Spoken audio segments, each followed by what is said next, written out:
తోడు నిలబడలేదు. దాంతో ఈ అమ్మాయికి ఏంటి ఆ కసి ఉంది. నేను ఎందుకంటే పాదయాత్ర చేసినప్పుడు జనం వచ్చినటువంటి ఆదరణ చూసినప్పుడు అది ఫీల్ అయింది.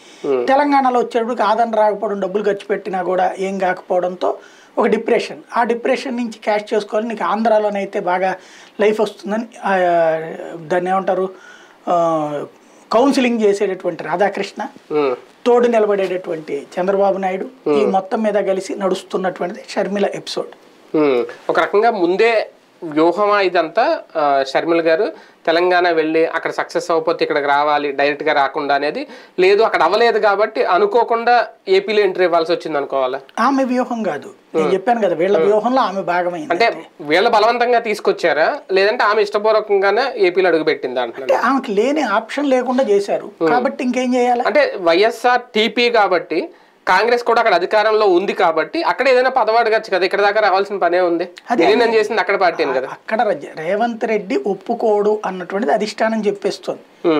కాబట్టి రేవంత్ రెడ్డి ఏం చేశాడు, ఈ అమ్మాయిని ఆంధ్రాకి పంపించండి, ఆంధ్రాలో అయితే కాంగ్రెస్ పార్టీకి ప్రయోజనం అన్నటువంటిది అధిష్టానానికి చెప్పాడు. అధిష్టానంలో ప్రతి ఒక్కడు కూడా నీకు ఆంధ్ర అయితేనే బెనిఫిట్, ఆంధ్ర అయితేనే బెనిఫిట్ అని చెప్తున్నారు.